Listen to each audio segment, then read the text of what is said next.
Muy buenas noches para todos.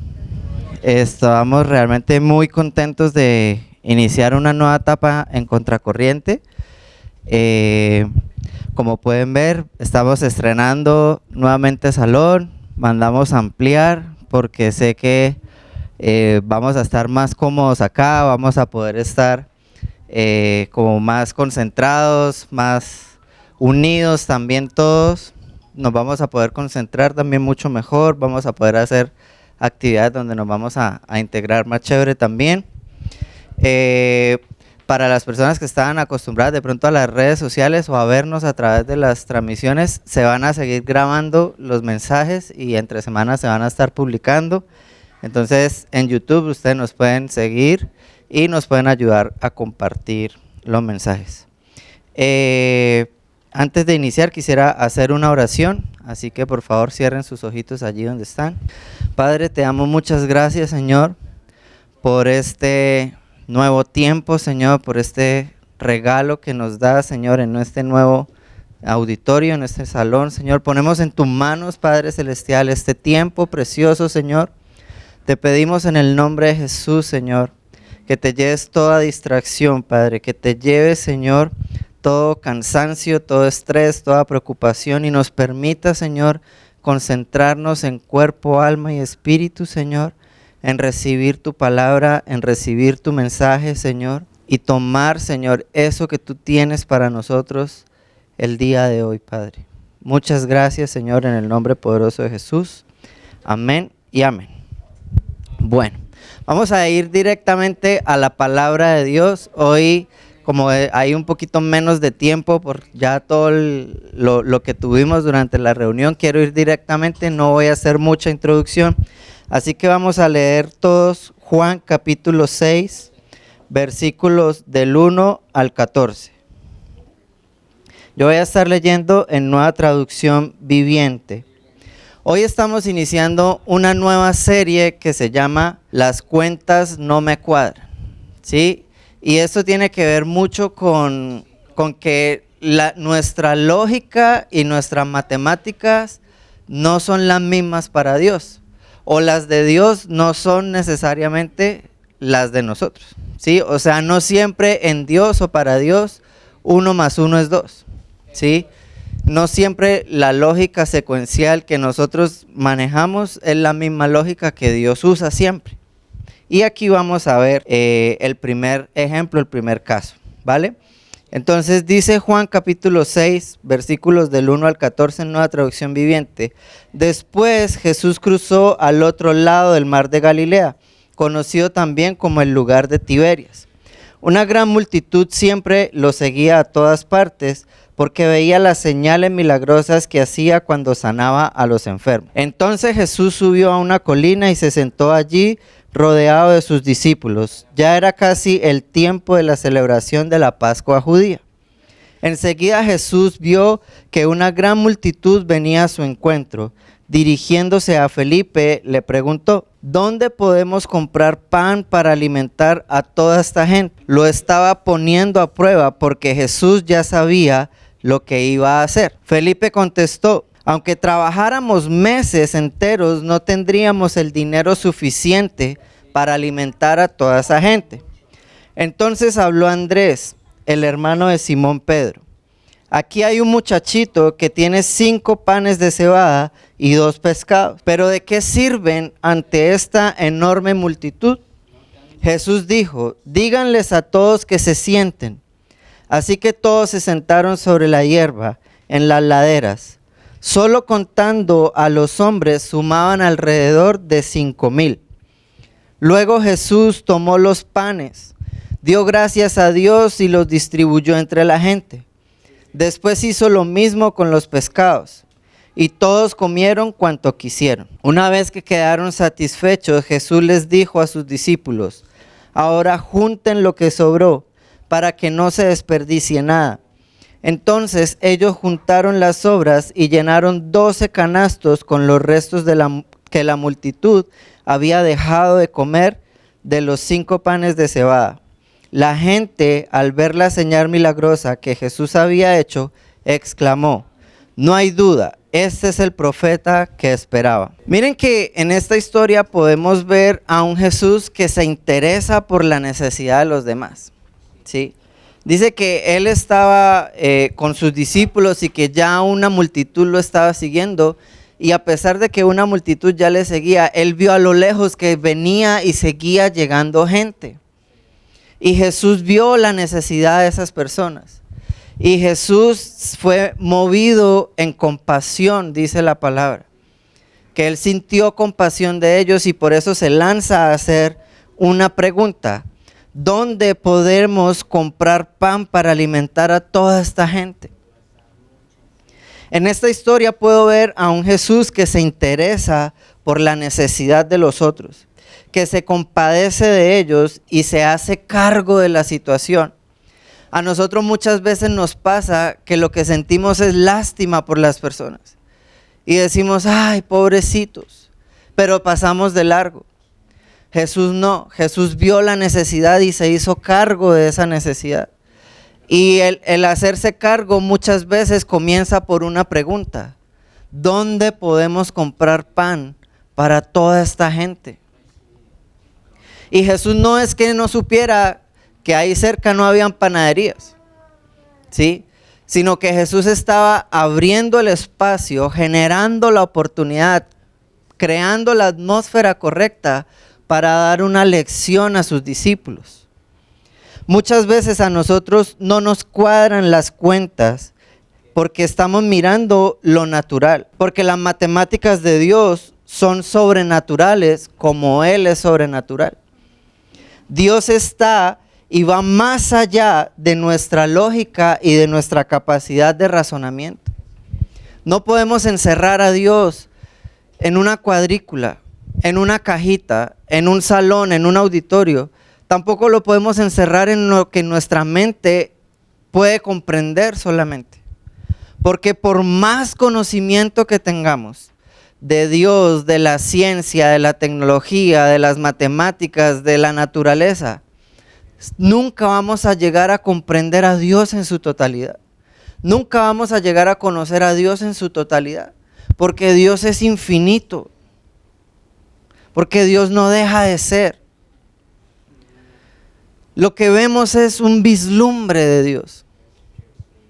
Lo que nosotros conocemos de Dios es una cosita muy chiquita que por su amor y su misericordia Él nos ha permitido conocer, que Él nos ha permitido ver, que Él ha querido revelarnos a cada uno de nosotros. Pero no podemos encasillarlo, no podemos meterlo y encarcelarlo en unos pensamientos cuadriculados como los de nosotros. Cuando en el versículo 6 dice, lo estaba poniendo a prueba porque Jesús ya sabía lo que iba a hacer. ¿Qué significa eso?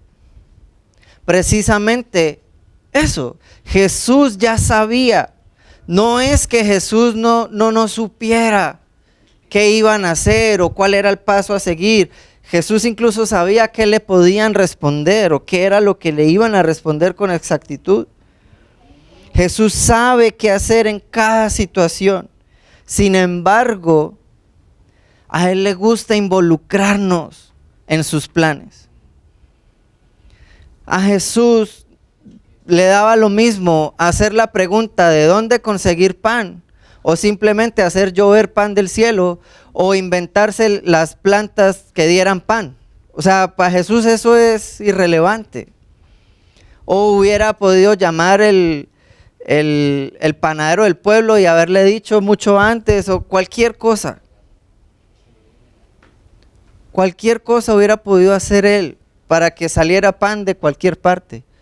Pero Él hizo la pregunta para involucrarnos. A Dios le gusta que nos involucremos. A Dios le gusta hacernos parte de su plan, de su reino, de su propósito. A Dios le gusta compartir lo que es de Él con nosotros. Por eso Él con la pregunta lo que está generando es una oportunidad de hacernos partícipes de su naturaleza divina, de su plan divino, de su reino. Jesús pregunta no para acorcharnos y para rajarnos. Jesús quiere saber cuánto hay de Él en nuestros corazones. Jesús no estaba esperando una respuesta como que, oh, de ahí ya salía la solución. No, Jesús sabía que era una pregunta difícil, pero su intención nunca fue corchar a los apóstoles. Nunca fue rajarlos. Lo que él quería era que ellos se dieran cuenta cuánta fe les faltaba y cuánto nos falta a nosotros de fe. ¿Por qué? Porque la respuesta natural de todos ellos, y muy seguramente la respuesta que sería la nuestra también, es voltear a mirar lo natural y decir, Jesús, pero estamos lejos de los pueblos. Jesús, así llegáramos, de pronto cuando lleguemos ya están cerradas las panaderías. Es más, si llegamos y hay alguna abierta, lo más seguro es que no haya pan para 5,000 hombres más sus mujeres y sus hijos. Y si hubiera, cuando llegáramos, ya prácticamente tocaría para el desayuno, porque mientras vamos y volvemos. O sea, lo que ellos hicieron fue mirar lo natural. Y ahí aparecen otros nombres dentro de la historia. El primero fue Jesús, ¿sí? El primer nombre propio que aparece en esa historia es Jesús. Y aparece con la pregunta. Y hay gente que empieza a darle respuestas a esa pregunta. Entonces, en el versículo 7 aparece Felipe. Y dice que Felipe contestó, aunque trabajáramos meses enteros, no tendríamos el dinero suficiente para alimentar a toda esa gente. A Felipe tampoco le cuadraron las cuentas. Felipe volteó a mirar y como que el billetico de 2,000 por ahí, la tarjeta del Metrolina recargada con un pasaje, y dijo, ¿pan de dónde? Y para toda esta gente, ni aunque trabajáramos meses. Y hay una versión que habla y dice que él da una cifra en dinero como si se tratara del salario mínimo de 7 u 8 meses. O sea, trayéndolo hoy a nuestra realidad, ni porque tuviéramos 8 millones de pesos, podríamos comprar la suficiente cantidad de pan para alimentar a 5,000 hombres, más sus mujeres y sus niños. Y haciendo cuentas así fáciles, pues uno dice, más o menos por cada hombre hay 7 mujeres, no mentiras, por cada hombre una mujer, ¿sí? Y, no, una mujer. Y póngale que no todos tuvieran hijos, pero que hubiera la mitad de niños. Eran 5,000 hombres más 5,000 mujeres más 2,500 niños, póngale. ¿Cuánta gente habría? Era una multitud realmente la que estaba siguiendo a Jesús y la que tenían que alimentar en ese momento. O sea que era un problema grande lo que Jesús estaba planteando. Nuestra respuesta natural es mirar lo natural, nuestro alrededor, nuestros recursos, nuestras matemáticas, pero debemos aprender a pensar en lo sobrenatural, en lo divino, en el reino de los cielos, en lo imposible que para Dios es posible. A Felipe no le cuadraron las cuentas, como muchas veces a nosotros tampoco. Pero Felipe no fue el único al que no le cuadraron, porque ahí en el versículo 8 aparece otra persona con nombre propio. Dice el versículo 8, entonces habló Andrés, otro discípulo, el hermano de Simón Pedro. Aquí hay un muchachito que tiene 5 panes de cebada y 2 pescados. Pero como a él tampoco le cuadraban las cuentas, él dijo, ¿pero de qué sirven ante esta enorme multitud? Otro que ve una posibilidad, pero dice, no, pero eso tampoco va a servir. O sea, 5 panes y 2 peces contra 5,000, o sea, ni porque cada uno se comiera un pellizquito iba a alcanzar. ¿Por qué? Porque él hizo lo mismo que todos haríamos, mirar nuestros recursos, mirar lo que tenemos, mirar nuestra situación, mirar nuestra circunstancia, mirar nuestra economía con el dólar a 4,000.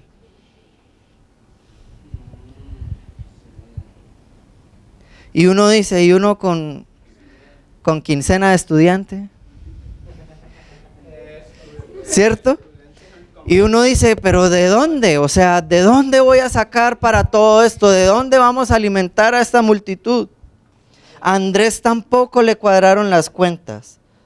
Por eso su pregunta, ¿pero de qué va a servir este poquitico frente a todo este problemón?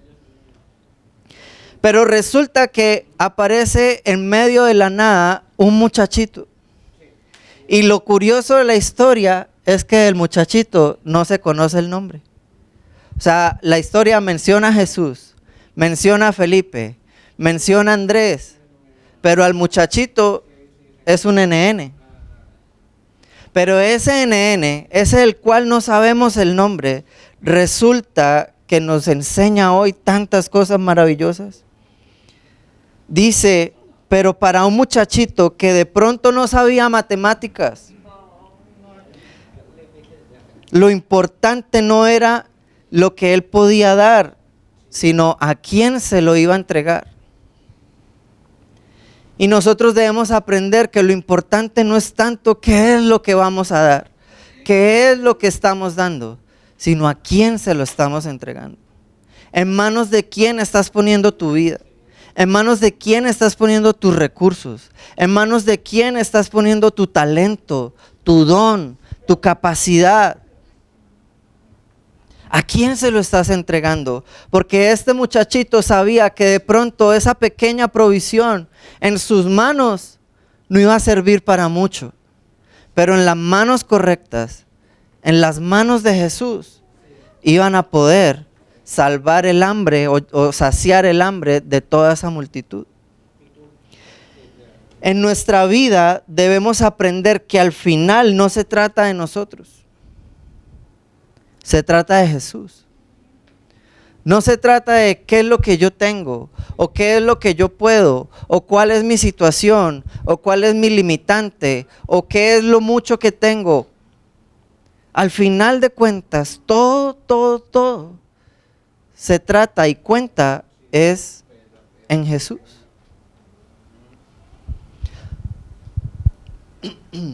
No es nuestra fuerza, no son nuestros recursos.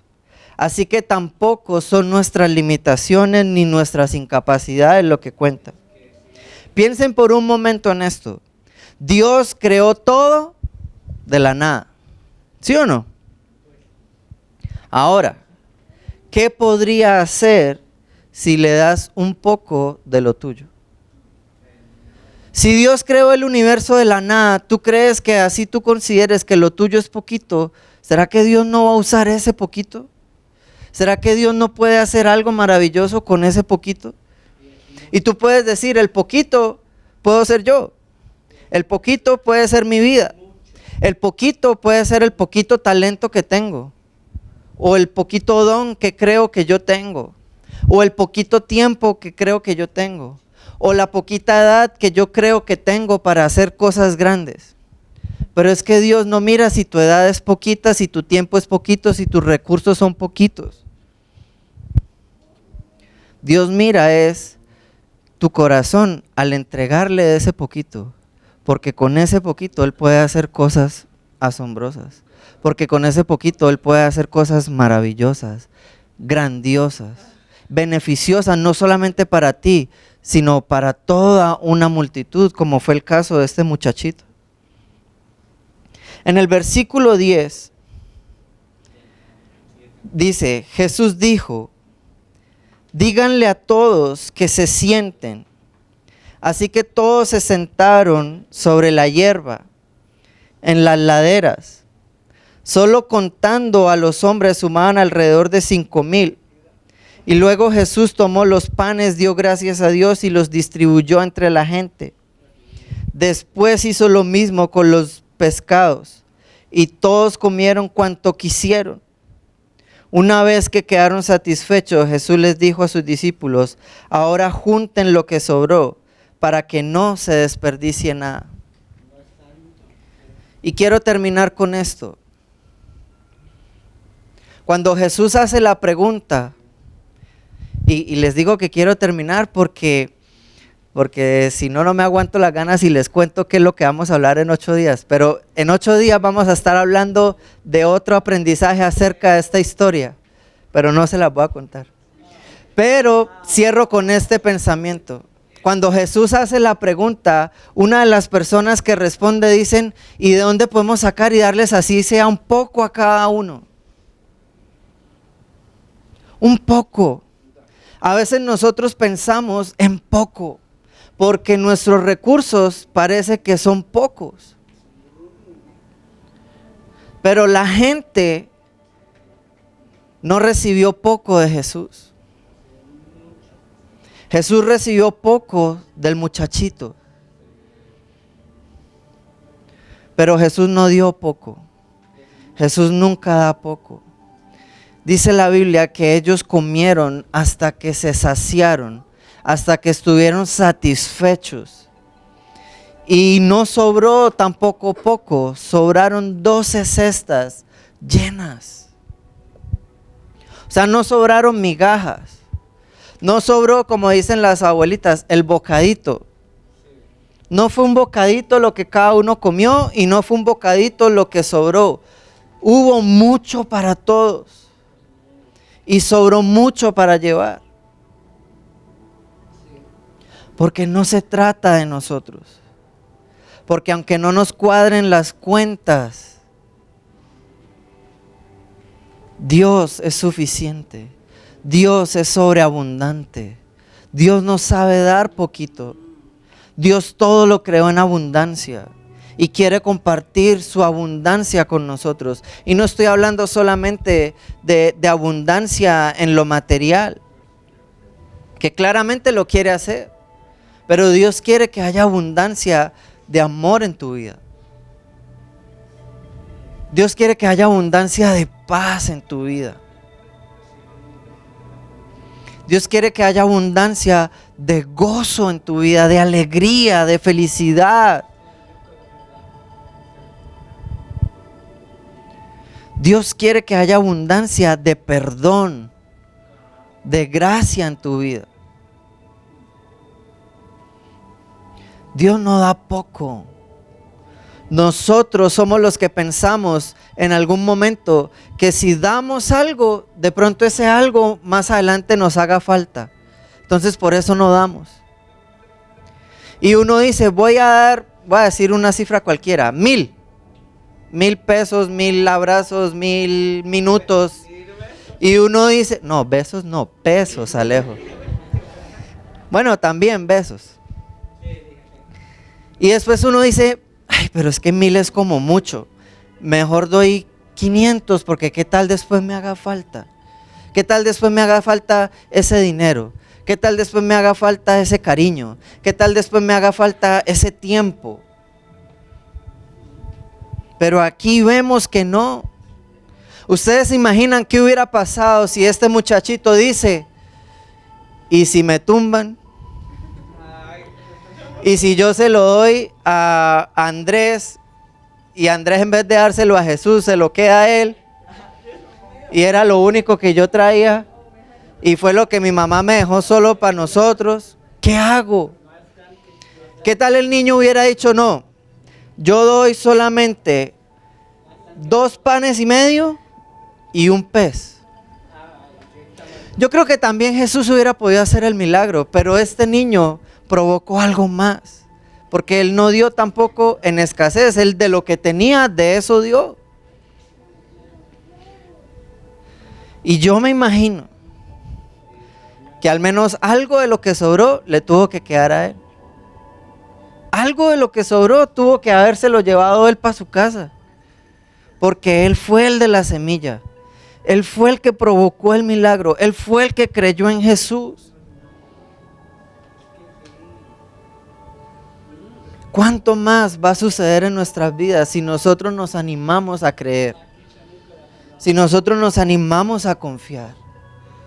Si nosotros nos animamos a creer que eso que damos no nos va a hacer falta, sino que al contrario, eso que damos se va a multiplicar y vamos a tener no solamente para nosotros, sino para dar en abundancia a otros.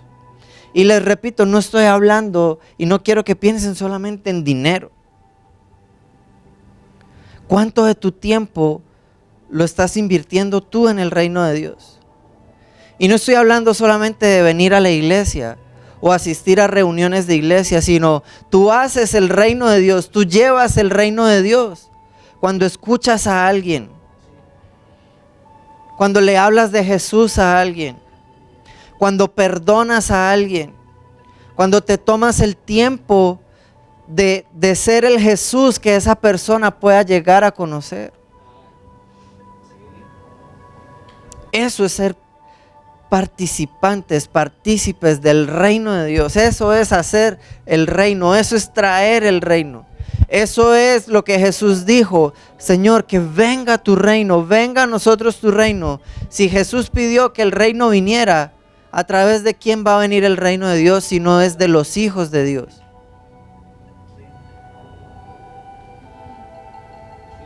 Siembra, invierte tu vida en Jesús, invierte tu vida en el reino de Dios, en que otros conozcan el reino, en que otros aprendan a vivir en el reino de Dios. Y hay 1000 maneras de hacerlo. Este niño lo aprendió dando de lo que tenía. Este niño provocó uno de los milagros más grandes y más recordados. Y sabes, yo no veo a este niño reclamando: Jesús, pero me apunta ahí en los evangelios, ¿no? Yo veré y espero regalías de este milagro y que mi nombre salga y en mayúscula. Es más, Jesús, si usted un día tiene un hijo, ya sabe qué nombre ponerle. No. Él se quedó siendo un héroe anónimo. Nosotros no busquemos protagonismos que no merecemos, porque aquí el único protagonista, el único que se debe llevar el honor, la gloria, la alabanza, los aplausos, es Él. Amén. ¿Qué tal si cerramos nuestros ojitos y le damos gracias a Dios por este tiempo? Le damos gracias a Dios por estos nuevos comienzos para tu vida y para Contracorriente. Padre Celestial, gracias, Señor.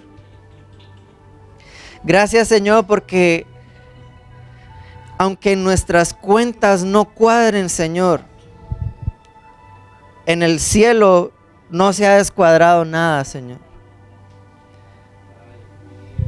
Porque aunque nuestra matemática no dé como resultados las mismas que para ti, Señor, tú nos has enseñado y nos has bendecido y nos has llevado a confiar en ti a pesar del resultado, Señor, sin importar el resultado, Señor. Podemos confiar en ti porque tú eres un Dios bueno, porque tú eres un Padre amoroso.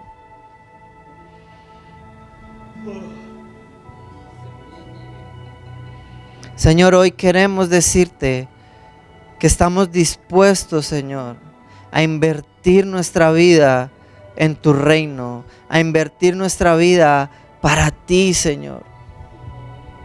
Muchos lo verán como un gasto, como una pérdida de tiempo, como una pérdida de recursos, pero para nosotros, Señor, que somos tus hijos, Señor, y que tú nos has permitido entender quiénes somos en ti, es la mejor inversión que podemos hacer.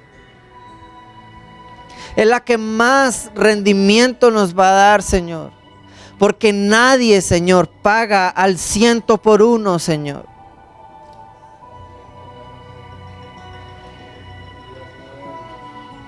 Gracias, Señor. Porque a pesar de que nuestras cuentas no cuadren, Señor, podemos confiar en que tú no nos dejas avergonzados, en que tú no nos abandonas, en que tú nos respaldas, Señor. Si somos fieles, si obedecemos, Señor, si obramos conforme a lo que tú nos llamas a hacer, Padre Celestial. Y sabemos, Señor, también que aun si nos llegamos a equivocar, tú eres fiel y justo, Señor, para perdonarnos, para restaurarnos, para restituirnos, Señor, para darnos nuevas oportunidades. Señor, contigo no hay manera de perder, Señor. Gracias, Padre Celestial. Gracias por tu amor y tu bondad. Quedamos en tu presencia, Señor. Gracias por este mensaje. Y terminamos este tiempo, Señor, con un aplauso de alabanzas para ti, Señor. Y terminamos también cantándote, alabándote, Padre. En el nombre de Jesús. Amén y amén. ¿Qué tal si se ponen de pie y terminamos adorando a Dios en este tiempo?